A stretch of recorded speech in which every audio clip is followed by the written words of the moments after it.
Media Islamnet. Media Islamnet dan radio kesayangan Anda menghadirkan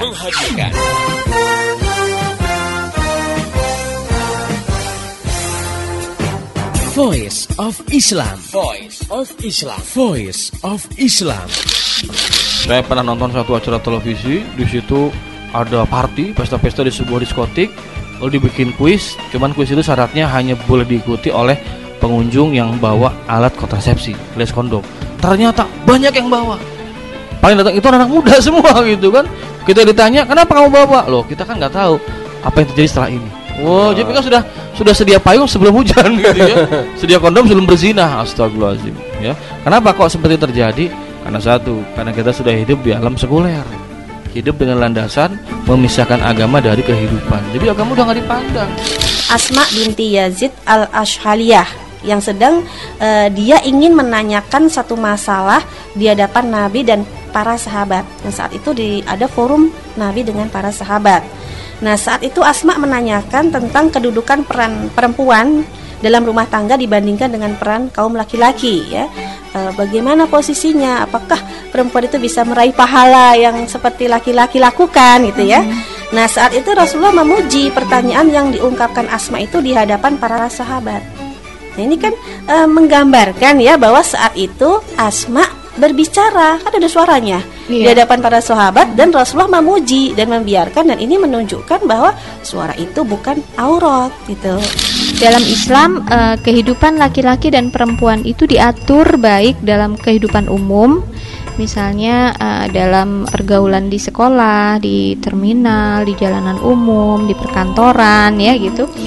Dan juga di dalam kehidupan khusus di dalam rumah. Jadi memang Islam sudah memberikan batasan-batasan di mana laki-laki dan perempuan itu di dalam bergaul, berkomunikasi itu memiliki aturan-aturan tertentu. Jadi bukan berarti dengan diatur dipisahkan gitu ya kehidupan laki dan perempuan, benar-benar laki perempuan tuh nggak boleh ngomong, nggak boleh ketemu gitu. Ada yang mungkin menganggap kejem banget Islam tuh ya, jadi kayak di karantina gitu laki dengan perempuan. Tidak demikian. Namun ini catatan pentingnya, bukan berarti diperbolehkan jadi segalanya jadi boleh gitu ya. Dalam persoalan yang bersifat pribadi, nah ini tidak boleh laki-laki dan perempuan yang bukan mahramnya itu menjalin hubungan khusus gitu ya tanpa disertai mahram.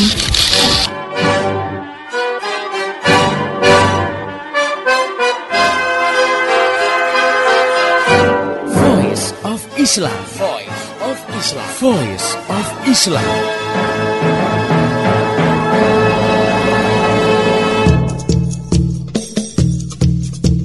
Halo Indonesia, Assalamualaikum warahmatullahi wabarakatuh. Jumpa dengan saya Umar Abdullah dalam program Voice of Islam, kerja bareng Media Islamnet dengan radio kesayangan Anda ini. Dan selama 30 menit ke depan, Voice of Islam akan mengisi ruang dengar Anda dalam rubrik Kisah-Kisah Teladan. Pendengar yang budiman, tanggal 5 Oktober diperingati sebagai hari lahirnya TNI, sebuah institusi yang mengawal bangsa ini dari tahun 1945 hingga sekarang. Sebuah institusi yang menjadi harapan, dari sinilah pertolongan Allah didapatkan.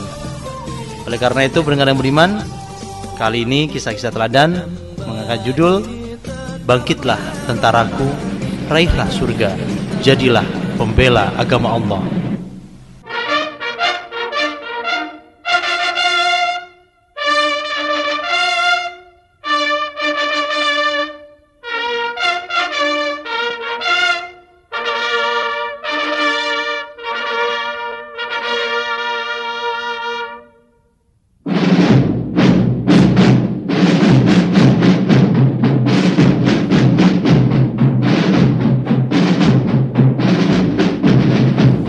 Pendengar yang beriman, kelahiran TNI ditandai dengan diresmikannya Laskar Rakyat menjadi BKR, Badan Keamanan Rakyat, pada tanggal 5 Oktober 1945. BKR lahir di tengah-tengah persaingan keras negara-negara kapitalis serakah memperebutkan Indonesia, negeri muslim yang kaya minyak.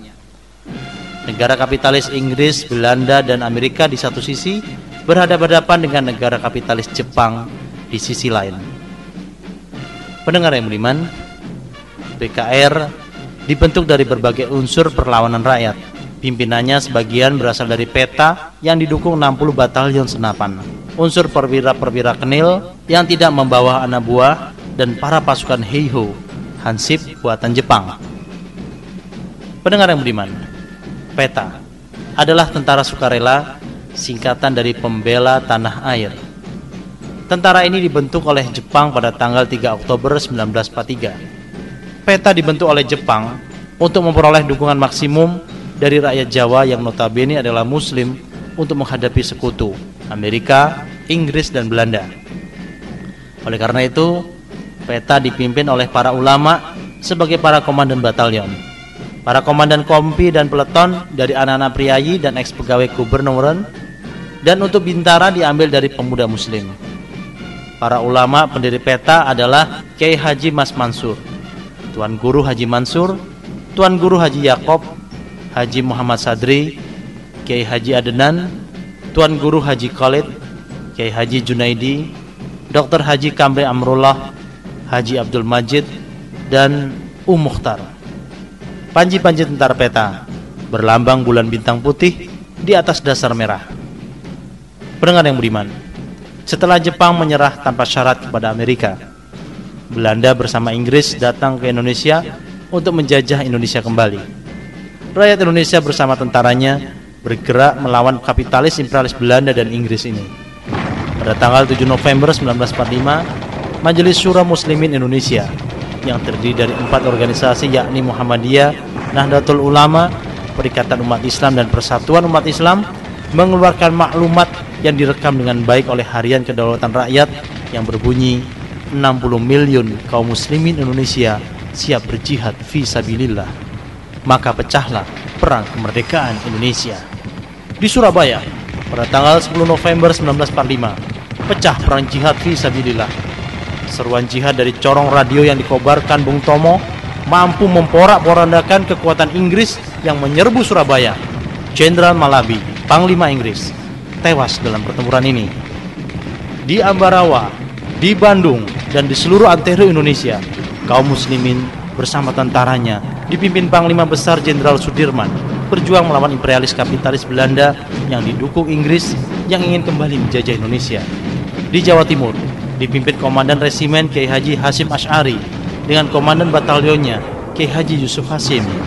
Di Jawa Tengah, Komandan Resimennya Kasman Singodimejo. Di Jawa Barat, Komandan Resimennya seorang ulama berjuluk Singa Bekasi, yakni Kiai Haji Nur Ali. Akhirnya, dengan rahmat Allah yang Maha Kuasa, pada tanggal 27 Desember 1949, perang kemerdekaan Indonesia berakhir dengan pengakuan Belanda kapitalis imperialis terhadap kemerdekaan Indonesia, sebuah negeri muslim di Asia Tenggara. Demikianlah pendengar yang budiman, dalam kondisi yang masih lemah pun kaum muslimin dan tentaranya dengan motivasi jihad fisabilillah mampu mengalahkan bala tentara negara kapitalis adidaya Belanda.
Pendengar yang beriman, semangat jihad fisabilillah ini bukan ada dengan sendirinya.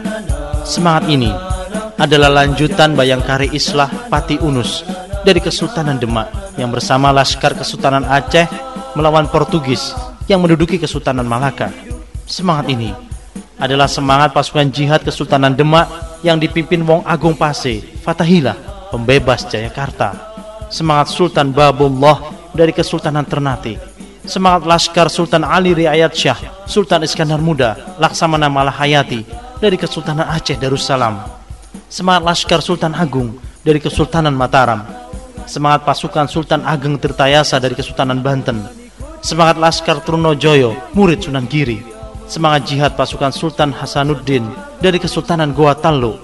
Semangat jihad pasukan Sultan Badaruddin dari Palembang. Pangeran Antasari dari Kesultanan Banjar, pasukan Tuanku Imam Bonjol. Semangat jihad Laskar Diponegoro dari Kesultanan Ngayogyakarta Hadiningrat, dan Laskar Teku Umar dan Cut Nyadin dari Kesultanan Aceh, dan mujahid-mujahid Islam di seantero Nusantara. Sejarah mencatat keharuman jihad fisabilillah mereka dalam perang melawan tentara-tentara negara kafir kapitalis penjajah, baik menang maupun kalah. Semoga Allah menyayangi mereka semua dan menempatkannya pada deretan para syuhada.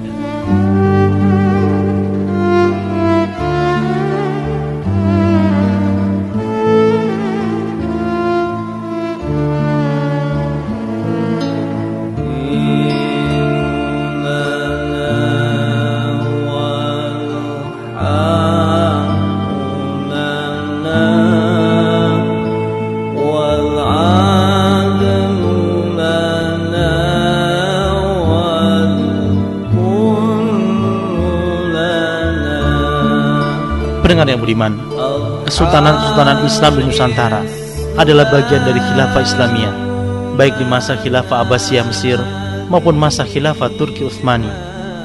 Semangat jihad kaum muslimin dan tentaranya di Indonesia melawan kapitalis penjajah terinspirasi dari sumber yang sama dengan yang dipakai oleh kaum muslimin di India, Persia, Timur Tengah, Turki, Afrika Utara, dan Andalusia. Semua bersumber dari wahyu Allah, yaitu Al-Quran dan As-Sunnah, dan yang ditunjukkan oleh Al-Quran dan As-Sunnah itu yaitu ijma'us sahabat dan qiyas. Mereka semua meneladani bagaimana Rasulullah dan Al-Khulafaur Rasyidin berjihad dan menyusun kekuatan tentaranya, membangun sebuah negara Islam di Madinah yang ketika Rasulullah Muhammad SAW wafat telah menjadi negara adidaya di kawasan Jazirah Arab, yang pada masa Khalifah Umar bin Khattab memimpin khilafah, negara Islam menjadi negara nomor 1 di dunia setelah para mujahid bala tentara khilafah berhasil mengalahkan bala tentara Kisra Persia di Irak dan Iran, dan mengalahkan bala tentara Kekaisaran Romawi Bizantium yang menjajah daerah Mesir dan Syam. Dengan tentara inilah umat Islam menjadi umat terbaik dengan negara terbaiknya. Nah, ada baiknya kita lihat bagaimana pasukan Umar bin Khattab ini berhasil menuju puncak kemuliaan ini. Beginilah kisahnya.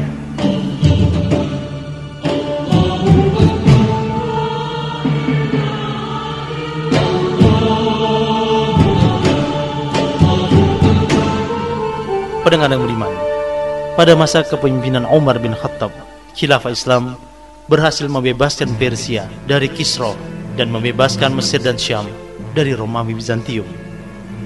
Pembebasan Persia berlangsung 10 tahun, dari tahun 14 Hijriah hingga tahun 23 Hijriah.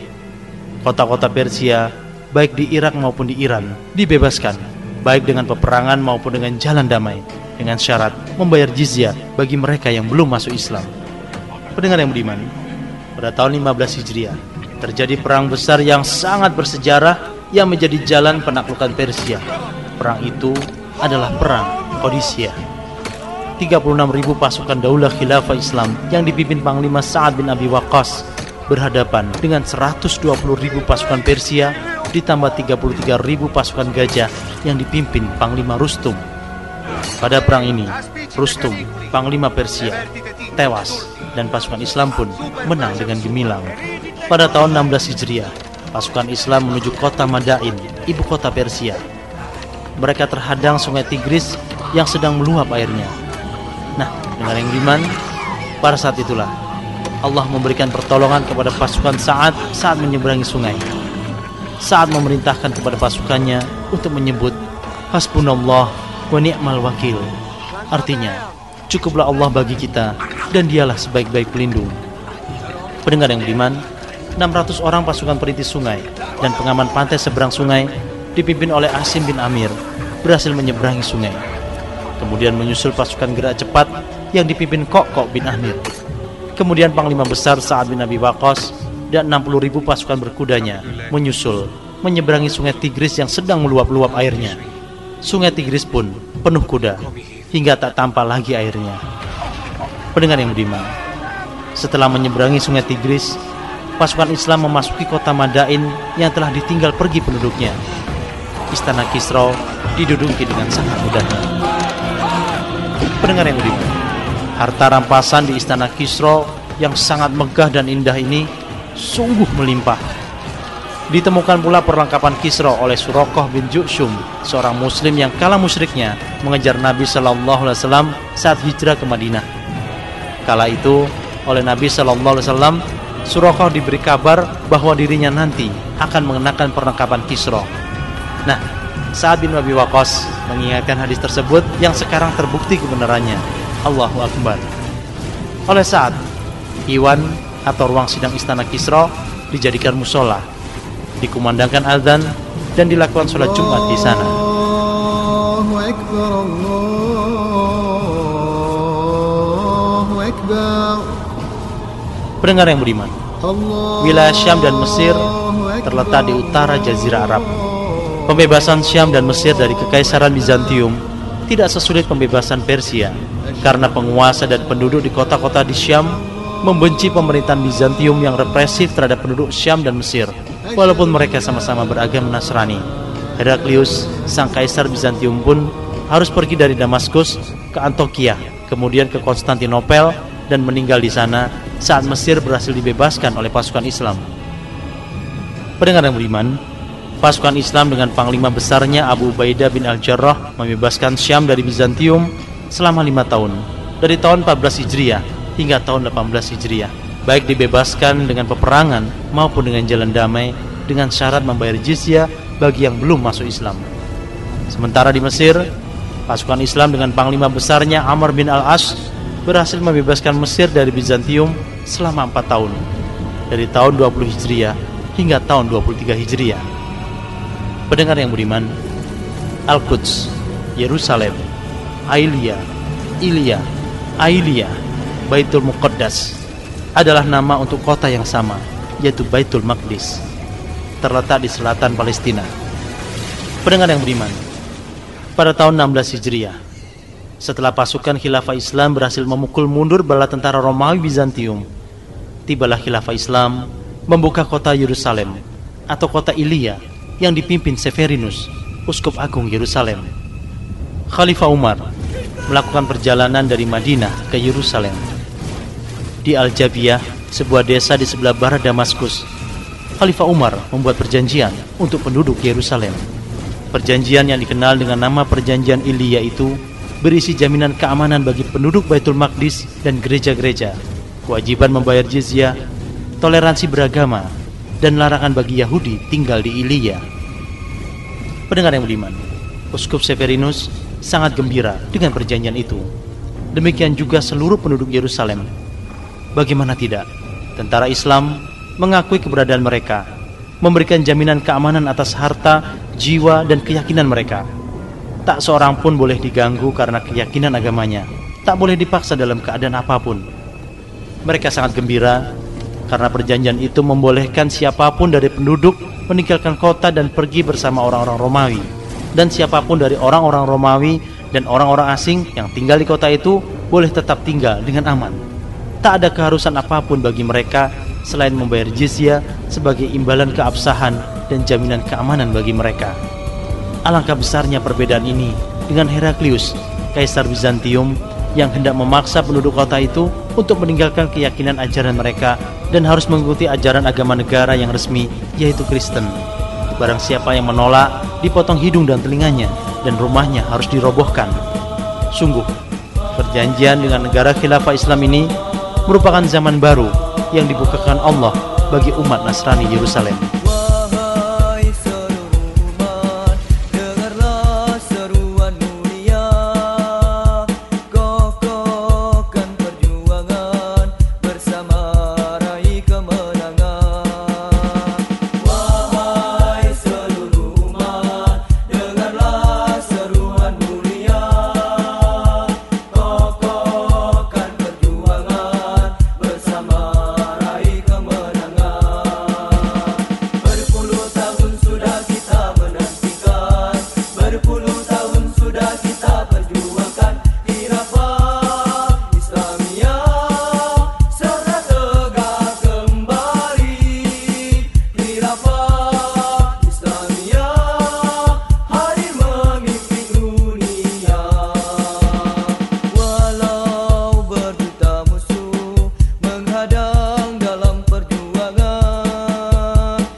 Demikianlah pendengar yang budiman, tentara khilafah Islam sejak dulu terkenal sebagai tentara penghancur kekuasaan tiran penjajah seperti Persia dan Romawi. Dan sebaliknya, tentara khilafah Islam terkenal sebagai tentara yang melindungi warga negaranya, baik muslim maupun non-muslim. Setelah mereka membebaskan suatu negeri, maka mereka hidup bertetangga dengan penduduk asli yang dibebaskan, bermuamalah dengan mereka. Tidak ada hubungan tentara penakluk dengan bangsa yang ditaklukkan sebagaimana gaya para penjajah. Mereka membaur sebagai sesama warga negara Daulah Khilafah Islamiyah. Sikap inilah yang diteladani oleh para tentara Kesultanan Islam di Nusantara yang dipimpin oleh para adipati dan senapati, lembaga-lembaga pembantu sultan dalam bidang keamanan. Oleh karena itu, wahai tentara Indonesia, ingatlah, kalian lahir dari rahim kaum muslimin. Kalian dibangkitkan oleh semangat jihad fisabilillah. Kalian dibentuk oleh para tentara yang membenci para penjajah, baik penjajah kuno seperti Romawi dan Persia, maupun penjajah modern seperti Amerika dan Inggris. Kalian dicetak oleh para tentara yang sayang dan adil kepada rakyatnya. Kalian adalah pihak yang sangat diharapkan menjadi para penolong agama Allah. Oleh karena itu, kuatkanlah akidah Islam kalian. Kuatkanlah keyakinan kalian bahwa kalian mampu mengalahkan para kapitalis imperialis itu. Malulah kalian jika kalian menjadi kaki tangan mereka. Jadilah kalian para jenderal pembela kebenaran dan keadilan, musuh keserakahan negara-negara imperialis, pembebas negerimu dari kungkungan Amerika dan Inggris. Jadilah tentara yang hidup matimu untuk Allah Rabbul Alamin. Pelajarilah akidah dan syariat Islam agar kalian menjadi mulia dan kalian pun mampu memuliakan rakyat kalian. Jadilah engkau para ansor, orang-orang yang menolong agama Allah, pecinta syariah dan khilafah. Wahai tentara Indonesia, pertolongan Allah ada di tanganmu. Surga Allah kelak menjadi kediamanmu. Maka jangan sia-siakan kesempatan yang tak akan lewat dua kali di depanmu.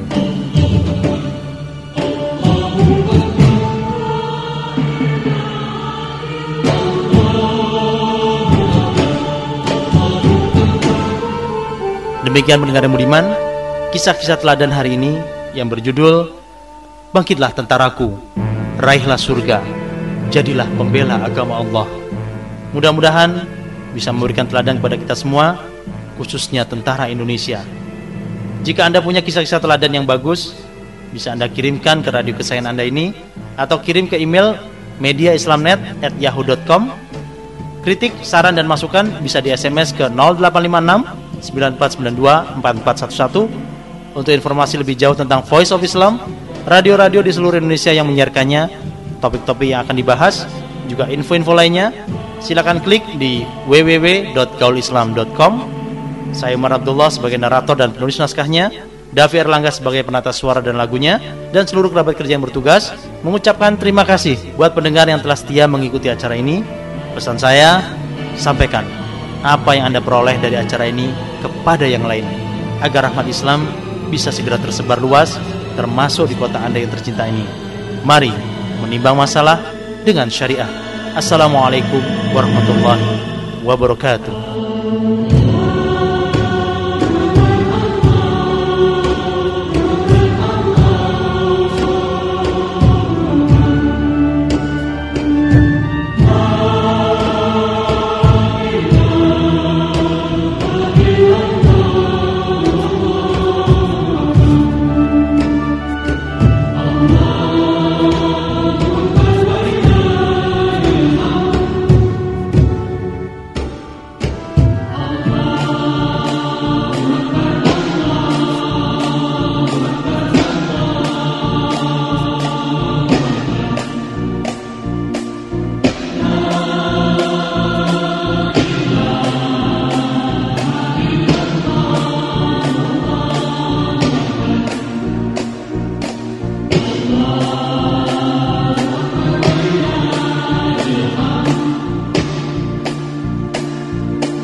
Demikian tadi Voice of Islam. Semoga hikmah yang terkandung bermanfaat untuk kita semua. Amin, amin, amin. Ya Robbal Alamin. Kembali bisa Anda dengarkan Voice of Islam. Menghadirkan topik-topik seputar kehidupan kita esok hari di waktu dan gelombang yang sama.